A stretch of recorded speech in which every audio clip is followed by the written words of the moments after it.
పండుగ పూట ఊర్లకు పోవాలంటే చాలా మందికి జరంత బుగులే ఉంటదుల్లా. తాళమేసిన ఇల్లు కనబడితే చాలు డ్యూటీలకు ఎక్కుతారాయే.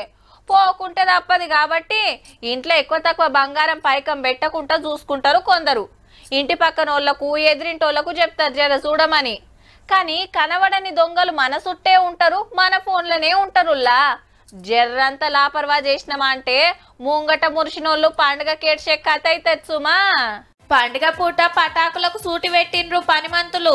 అంగట్ల కంటే అగ్వకే ఇస్తున్నాం, ఆన్లైన్ లో ఆఫర్లు కొనుక్కోనని ఫోన్లకు లింకులు పంపుతున్నారట.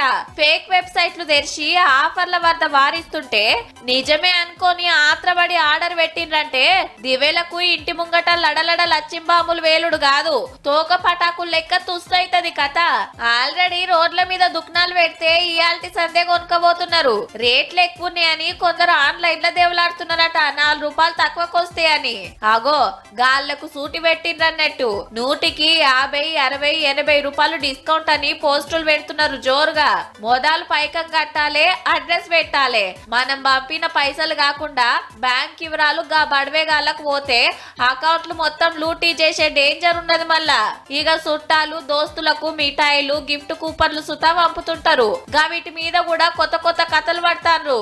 రూపాయి అటో ఇటో దుకాణాలకు పోయి బేరం చేయండి, లేదంటే ఫోన్లలో మీ యాప్లకు వెళ్ళి బుక్ చేసుకోండి. కానీ ఆఫర్లు అనగానే అడ్డమైన వెబ్సైట్లను నమ్మితిరా అంటే నెత్తికి చేతులు పెట్టే కథ అవుతుంది మళ్ళా.